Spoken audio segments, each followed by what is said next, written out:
بسم الله الرحمن الرحيم أتى أمر الله فلا تستعجلوه سبحانه وتعالى عما يشركون ينزل الملائكة بالروح من أمره على من يشاء من عباده أن أنذروا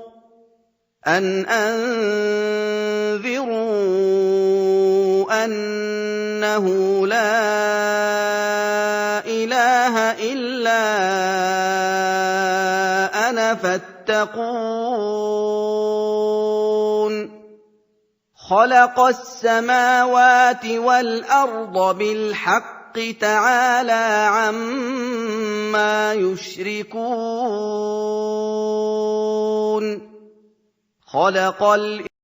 शुरू अल्लाह के नाम से जो बड़ा मेहरबान निहायत रहम वाला है। खुदा का हुक्म यानी अजाब गोया आ ही पहुंचा तो काफिरों इसके लिए जल्दी मत करो। ये लोग जो खुदा का शरीक बनाते हैं वो इससे पाक और बालातर है। वही फरिश्तों को पैगाम देकर अपने हुक्म से अपने बंदों में से जिसके पास चाहता है भेजता है कि लोगों को बता दो कि मेरे सिवा कोई माबूद नहीं, तो मुझी से डरो। उसी ने आसमानों और जमीन को मबनी बर हिकमत पैदा किया। उसकी जात उन काफिरों के शिर्क से ऊंची है। खलक़ल इंसान मिन नुतफ़तिन फ़इज़ा हुवा ख़सीमुम मुबीन वल अनआम खलक़हा लकुम फ़ीहा दिफ़्उन व मनाफ़िउ व मिन्हा तअकुलून वलकुम फ़ीहा जमाल हीन तुरीहून व हीन तसरहून وتحمل أثقالكم إلى بلد لم تكونوا بالغيه إلا بشق الأنفس إن ربكم لرؤوف رحيم उसी ने इंसान को नुत्फे से बनाया मगर वो उस खालिक के बारे में ऐलानिया झगड़ने लगा। और चार पायों को भी उसी ने पैदा किया। उनमें तुम्हारे लिए जड़ावल और बहुत से फायदे हैं और उनमें से बाज को तुम खाते भी हो। और जब शाम को उन्हें जंगल से लाते हो और जब सुबह को जंगल चराने ले जाते हो तो उनसे तुम्हारी इज्जत और शान है। और दूर दराज शहरों में जहां तुम ज़हमत शाक़ा के बगैर पहुंच नहीं सकते वो तुम्हारे बोझ उठाकर ले जाते हैं। कुछ शक नहीं कि तुम्हारा परवरदिगार निहायत शफकत वाला और मेहरबान है।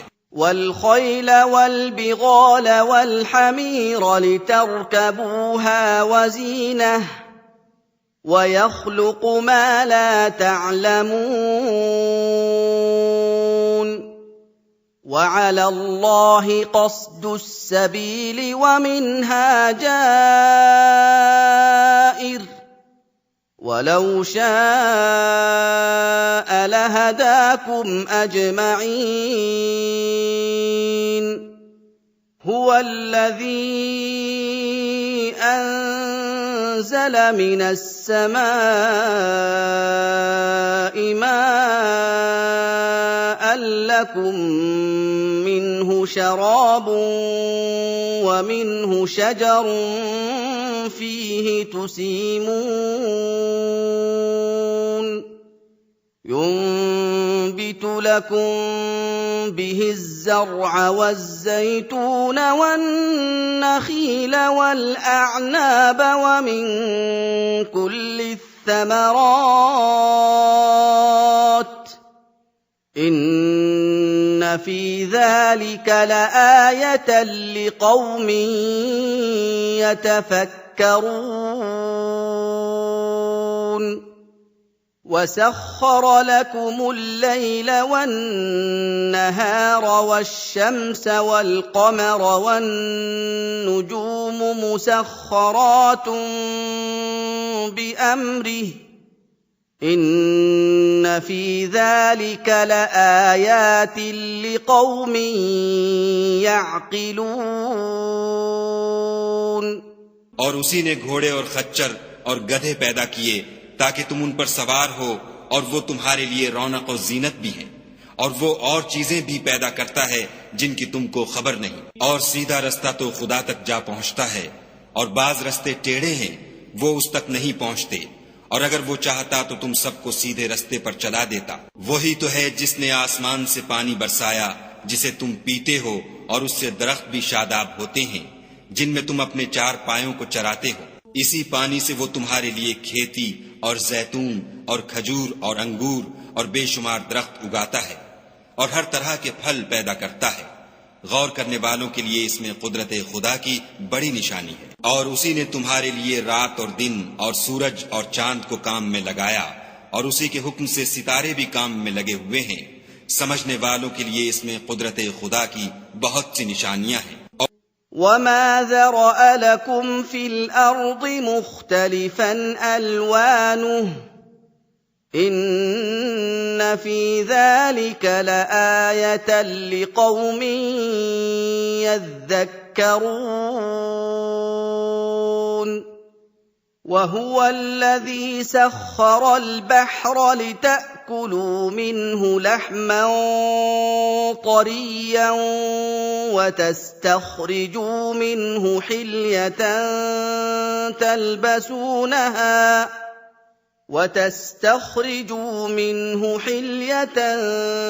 تَلْبَسُونَهَا وَتَرَى الْفُلْكَ مَوَاخِرَ فِيهِ وَلِتَبْتَغُوا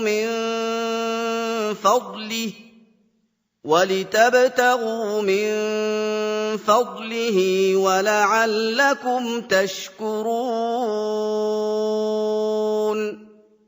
وَأَلْقَىٰ فِي الْأَرْضِ رَوَاسِيَ أَن تَمِيدَ بِكُمْ وَأَنْهَارًا وَسُبُلًا لَّعَلَّكُمْ تَهْتَدُونَ وَعَلَامَاتٍ وَبِالنَّجْمِ هُمْ يَهْتَدُونَ أَفَمَن يَخْلُقُ كَمَن لَّا يَخْلُقُ ۗ أَفَلَا تَذَكَّرُونَ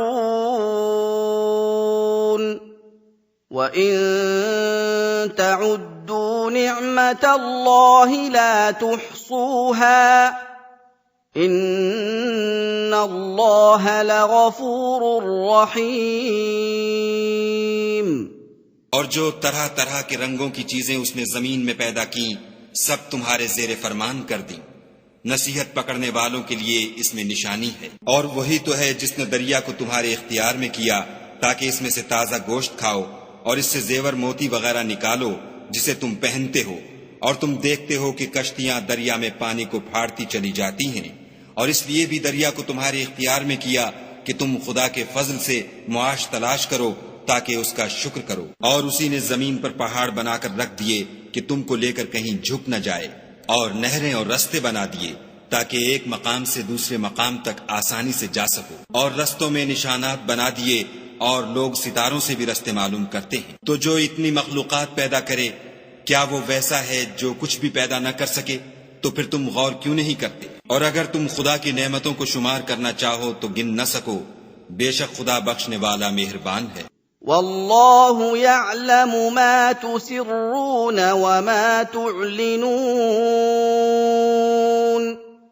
वल्लज़ीन यद'ून मिन दूनिल्लाहि ला यख़्लुक़ून शैअन वहुम युख़्लक़ून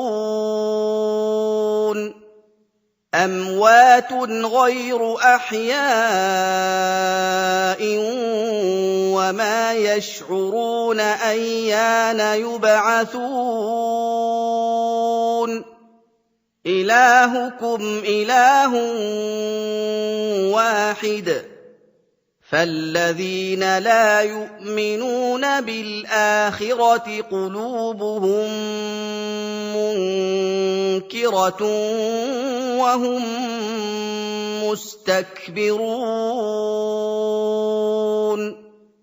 لا جرم أن الله يعلم ما يسرون وما يعلنون إنه لا يحب المستكبرين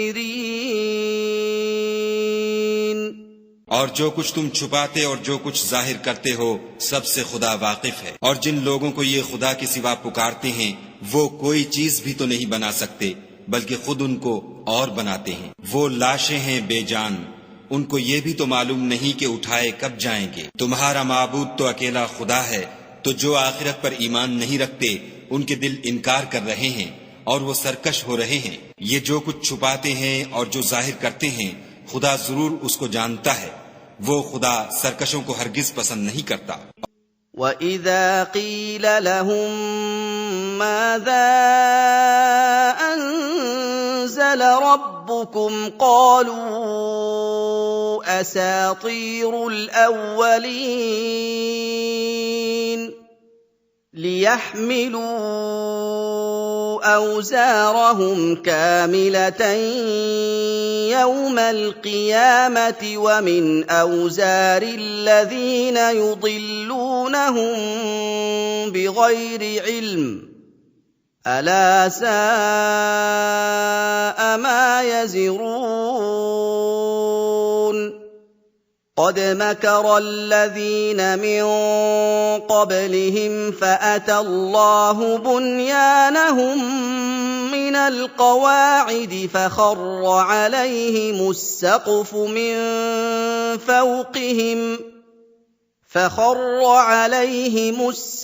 مِن فَوْقِهِمْ وَأَتَاهُمُ الْعَذَابُ مِنْ حَيْثُ لَا يَشْعُرُونَ ثُمَّ يَوْمَ الْقِيَامَةِ يُخْزِيهِمْ وَيَقُولُ أَيْنَ شُرَكَائِيَ الَّذِينَ كُنتُمْ تُشَاقُّونَ فِيهِمْ قَالَ الَّذِينَ أُوتُوا الْعِلْمَ إِنَّ الْخِزْيَ الْيَوْمَ وَالسُّوءَ عَلَى الْكَافِرِينَ जब उन काफिरों से कहा जाता है कि तुम्हारे परवरदिगार ने क्या उतारा है तो कहते हैं कि वो तो पहले लोगों की हिकायतें हैं। ऐ पैगंबर इनको बकने दो, ये कयामत के दिन अपने आमाल के पूरे बोझ भी उठाएंगे और जिनको ये बेतहकीक गुमराह करते हैं उनके बोझ भी उठाएंगे। सुन रखो कि जो बोझ ये उठा रहे हैं बुरे हैं। उनसे पहले लोगों ने भी ऐसी ही मक्कारियां की थीं तो खुदा का हुक्म उनकी इमारत के सतूनों पर आ पहुंचा और छत उन पर उनके ऊपर से गिर पड़ी और ऐसी तरफ से उन पर अजाब आ वाक़े हुआ जहां से उनको ख्याल भी न था। फिर वो उनको कयामत के दिन भी जलील करेगा और कहेगा कि मेरे वो शरीक कहाँ हैं जिनके बारे में तुम झगड़ा करते थे। जिन लोगों को इल्म दिया गया था वो कहेंगे कि आज काफिरों की रुसवाई और बुराई है। الَّذِينَ تَتَوَفَّاهُمُ الْمَلَائِكَةُ ظَالِمِي أَنفُسِهِمْ فَأَلْقَوُا السَّلَمَ مَا كُنَّا نَعْمَلُ مِن سُوءٍ بَلَىٰ إِنَّ اللَّهَ عَلِيمٌ بِمَا كُنتُمْ تَعْمَلُونَ فَادْخُلُوا أَبْوَابَ جَهَنَّمَ خَالِدِينَ فِيهَا فَلَبِئْسَ مَثْوَى الْمُتَكَبِّرِينَ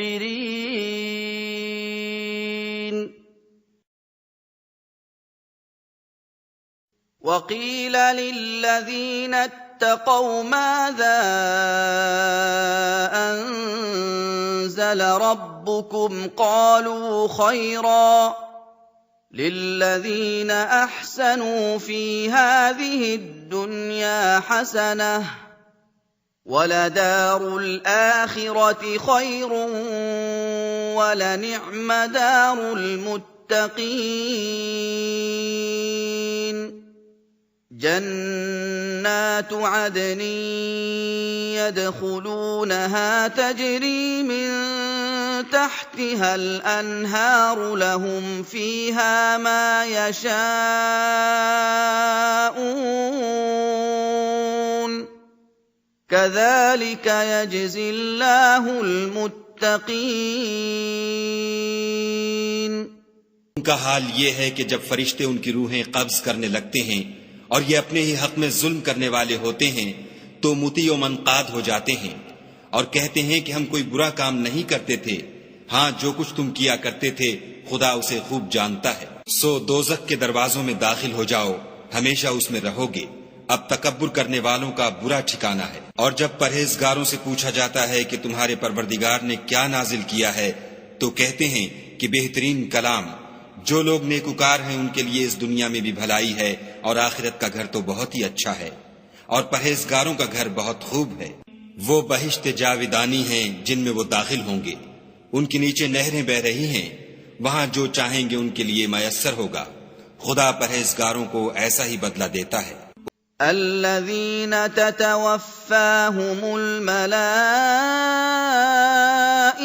طَيِّبِينَ يَقُولُونَ سَلَامٌ عَلَيْكُمُ ادْخُلُوا الْجَنَّةَ بِمَا كُنتُمْ تَعْمَلُونَ هَلْ يَنظُرُونَ إِلَّا أَن تَأْتِيَهُمُ الْمَلَائِكَةُ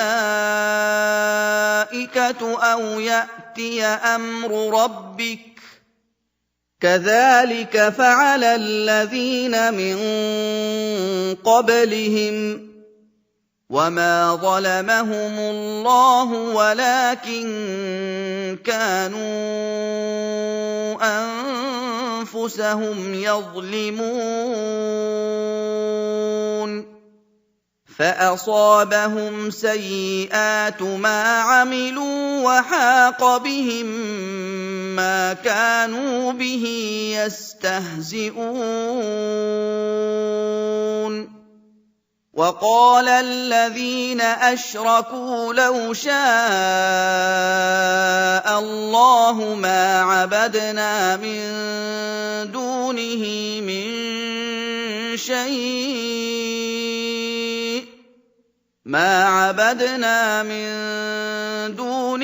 مِن شَيْءٍ نَّحْنُ وَلَا آبَاؤُنَا وَلَا حَرَّمْنَا مِن دُونِهِ مِن شَيْءٍ ۚ كَذَٰلِكَ فَعَلَ الَّذِينَ مِن قَبْلِهِمْ ۚ فَهَلْ عَلَى الرُّسُلِ إِلَّا الْبَلَاغُ الْمُبِينُ उनकी कैफियत यह है कि जब फरिश्ते उनकी जानें निकालने लगते हैं और ये कुफ्र और शिर्क से पाक होते हैं तो सलाम अलैकुम कहते हैं और कहते हैं कि जो अमल तुम किया करते थे उनके बदले में बहिश्त में दाखिल हो जाओ। क्या ये काफिर इस बात के मुंतजिर हैं कि फरिश्ते उनके पास जान निकालने आए या तुम्हारे परवरदिगार का हुक्म अजाब आ पहुंचे?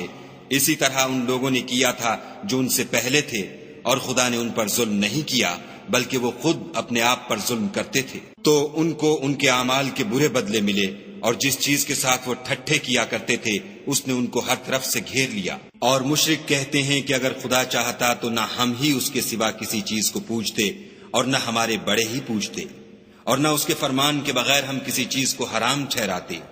ऐ पैगंबर सल्लल्लाहु अलैहि वसल्लम, इसी तरह उनसे अगले लोगों ने किया था तो पैगंबरों के जिम्मे खुदा के अहकाम को खोल कर सुना देने के सिवा और कुछ नहीं।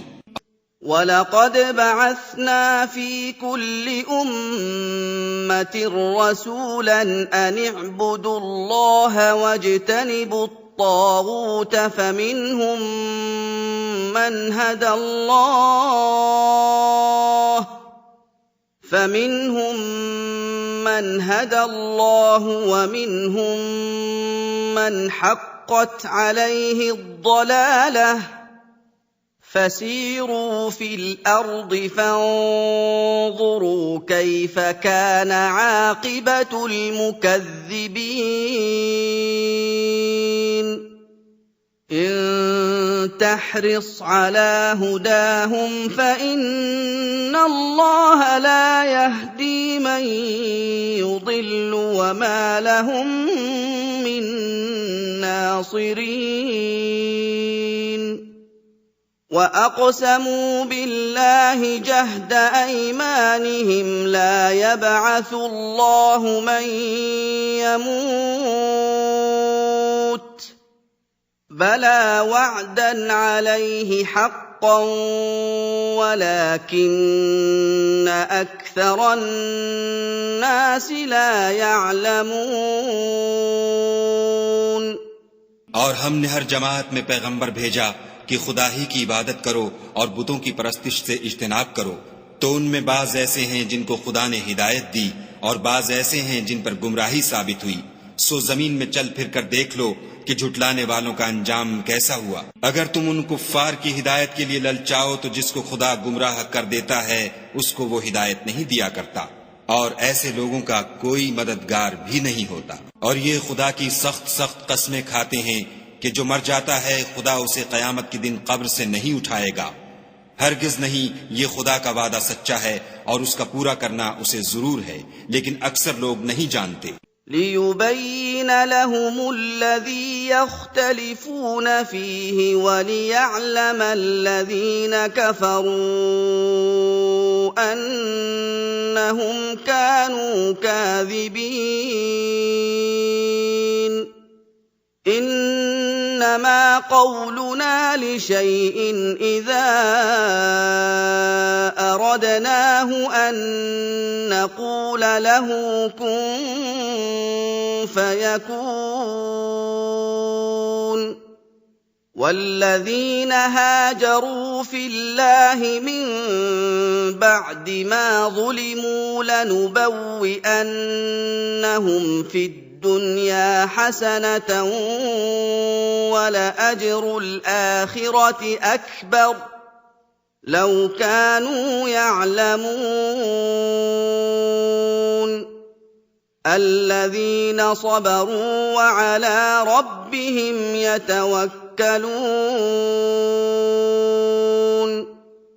وما أرسلنا من قبلك إلا رجالا نوحي إليهم فاسألوا أهل الذكر إن كنتم لا تعلمون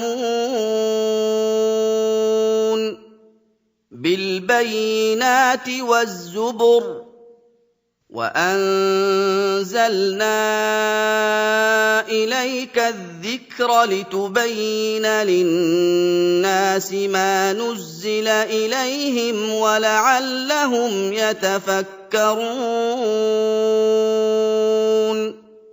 ताकि जिन बातों में ये इख्तलाफ करते हैं वो उन पर जाहिर कर दे, और इसलिए कि काफिर जान लें कि वो झूठे थे। जब हम किसी चीज का इरादा करते हैं तो हमारी बात यही है कि उसको कह देते हैं कि हो जा, तो वो हो जाती है। और जिन लोगों ने जुल्म सहने के बाद खुदा के लिए वतन छोड़ा, हम उनको दुनिया में अच्छा ठिकाना देंगे और आखिरत का अज्र तो बहुत बड़ा है, काश वो उसे जानते। यानी वो लोग जो सब्र करते हैं और अपने परवरदिगार पर भरोसा रखते हैं। और हमने तुमसे पहले मर्दों ही को पैगंबर बनाकर भेजा था जिनकी तरफ हम वही भेजा करते थे। अगर तुम लोग नहीं जानते तो अहले किताब से पूछ लो। और उन पैगंबरों को दलीलें और किताबें देकर भेजा था, और हमने तुम पर भी ये किताब नाजिल की है ताकि जो इरशादात लोगों पर नाजिल हुए हैं वो उन पर जाहिर कर दो, और ताकि वो गौर करें। أفأمن الذين مكروا السيئات أن يخسف الله بهم الأرض أو يأتيهم العذاب من حيث لا يشعرون أَوْ يَأْخُذَهُمْ فِي تَقَلُّبِهِمْ فَمَا هُم بِمُعْجِزِينَ أَوْ يَأْخُذَهُمْ عَلَىٰ تَخَوُّفٍ فَإِنَّ رَبَّكُمْ لَرَءُوفٌ رَّحِيمٌ أَوَلَمْ يَرَوْا إِلَىٰ مَا خَلَقَ اللَّهُ مِن شَيْءٍ يَتَفَيَّأُ ظِلَالُهُ عَنِ الْيَمِينِ وَالشَّمَائِلِ سُجَّدًا لِّلَّهِ وَهُمْ دَاخِرُونَ وَلِلَّهِ يَسْجُدُ مَا فِي السَّمَاوَاتِ وَمَا فِي الْأَرْضِ مِن دَابَّةٍ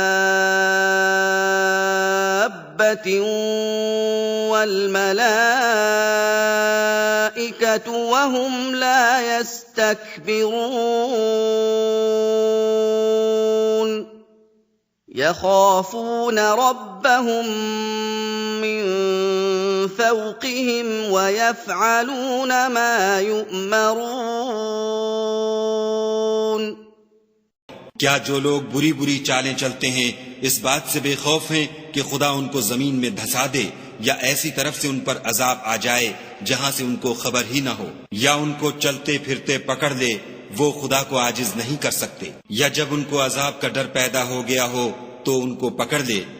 बेशक तुम्हारा परवरदिगार बहुत शफकत करने वाला और मेहरबान है। क्या उन लोगों ने खुदा की मखलूकात में से ऐसी चीजें नहीं देखी जिनके साए दाएं से बाएं को और बाएं से दाएं को लौटते रहते हैं, यानी खुदा के आगे आजिज होकर सजदे में पड़े रहते हैं। और तमाम जानदार जो आसमानों में हैं और जो जमीन में हैं सब खुदा के आगे सजदा करते हैं, और फरिश्ते भी, और वो जरा गुरूर नहीं करते, और अपने परवरदिगार से जो उनके ऊपर है डरते हैं, और जो उनको इरशाद होता है उस पर अमल करते हैं।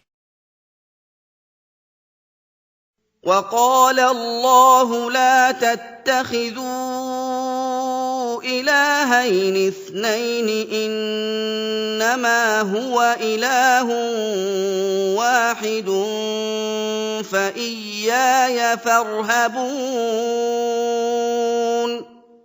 وَلَهُ مَا فِي السَّمَاوَاتِ وَالْأَرْضِ وَلَهُ الدِّينُ وَاصِبًا أَفَغَيْرَ اللَّهِ تَتَّقُونَ وَمَا بِكُم مِّن نِّعْمَةٍ فَمِنَ اللَّهِ ثُمَّ إِذَا مَسَّكُمُ الضُّرُّ فَإِلَيْهِ تَجْأَرُونَ ثُمَّ إِذَا كَشَفَ الضُّرَّ عَنكُمْ إِذَا فَرِيقٌ مِّنكُم بِرَبِّهِمْ يُشْرِكُونَ لِيَكْفُرُوا بِمَا آتَيْنَاهُمْ فَتَمَتَّعُوا فَسَوْفَ تَعْلَمُونَ وَيَجْعَلُونَ لِمَا لَا يَعْلَمُونَ نَصِيبًا مِّمَّا رَزَقْنَاهُمْ تَاللَّهِ لَتُسْأَلُنَّ عَمَّا كُنتُمْ تَفْتَرُونَ और खुदा ने फरमाया कि दो दो माबूद न बनाओ, माबूद वही एक है, तो मुझी से डरते रहो। और जो कुछ आसमानों में और जो कुछ जमीन में है सब उसी का है और उसी की इबादत लाजिम है, तो तुम खुदा के सिवा औरों से क्यों डरते हो? और जो नेमतें तुमको मयस्सर हैं सब खुदा की तरफ से हैं। फिर जब तुमको कोई तकलीफ पहुंचती है तो उसी के आगे चिल्लाते हो। फिर जब वो तुमसे तकलीफ को दूर कर देता है तो कुछ लोग तुम में से खुदा के साथ शरीक करने लगते हैं, ताकि जो नेमतें हमने उनको अता फरमाई हैं उनकी नाशुक्री करें। तो मुशरिको दुनिया में फायदे उठा लो, अनकरीब तुमको इसका अंजाम मालूम हो जाएगा। और हमारे दिए हुए माल में से ऐसी चीजों का हिस्सा मुकर्रर करते हैं जिनको जानते ही नहीं। काफिरो, खुदा की कसम कि जो तुम इफ्तरा करते हो उसकी तुमसे जरूर पुरस्तिश होगी। وَيَجْعَلُونَ لِلَّهِ الْبَنَاتِ سُبْحَانَهُ وَلَهُم ما يشتهون وإذا بشر أحدهم بالأنثى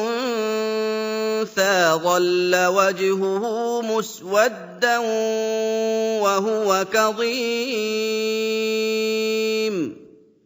يتوارى من القوم من سوء ما بشر به أيمسكه على هون أم يدسه في التراب ألا ساء ما يحكمون للذين لا يؤمنون بالآخرة مثل السوء ولله المثل الأعلى وهو العزيز الحكيم।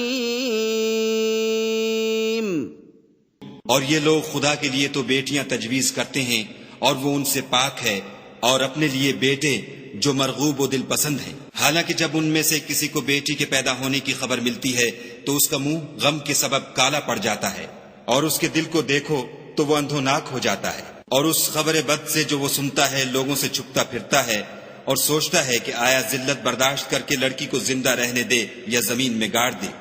देखो ये जो तजवीज करते हैं बहुत बुरी है। जो लोग आखिरत पर ईमान नहीं रखते उन्हीं के लिए बुरी बातें शाया हैं, और खुदा को सिफत आला जेब देती है और वो गालिब हिकमत वाला है। वलौ युआखिदुल्लाहु अन्नास बिज़ुल्मिहिम मा तरक अलैहा मिन दाब्बतिन वलाकिन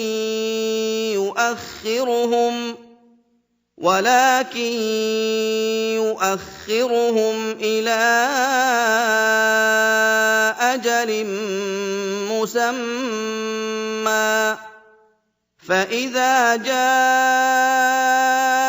أجلهم لا يستأخرون ساعة ولا يستقدمون ويجعلون لله ما يكرهون وتصف ألسنتهم الكذب أن لهم الحسنى لا جرم أن لهم النار وأنهم مفرطون تالله لقد أرسلنا إلى أمم من قبلك فزين لهم الشيطان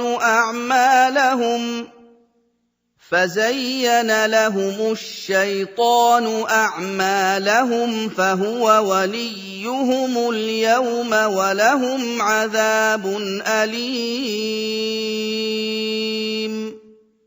और अगर खुदा लोगों को उनके जुल्म के सबब पकड़ने लगे तो एक जानदार को जमीन पर न छोड़े, लेकिन उनको एक वक्त मुकर्रर तक मोहलत दिए जाता है। जब वो वक्त आ जाता है तो एक घड़ी न पीछे रह सकते हैं न आगे बढ़ सकते हैं। और ये खुदा के लिए ऐसी चीजें तजवीज करते हैं जिनको खुद नापसंद करते हैं, और जबान से झूठ बके जाते हैं कि उनको कयामत के दिन भलाई यानी नजात होगी। कुछ शक नहीं कि उनके लिए दोजख की आग तैयार है, और ये दोजख में सबसे आगे भेजे जाएंगे। खुदा की कसम, हमने तुमसे पहली उम्मतों की तरफ भी पैगंबर भेजे, तो शैतान ने उनके किरदार नाशाइस्ता उनको आरास्ता कर दिखाए, तो आज भी वही उनका दोस्त है और उनके लिए अजाब अलीम है।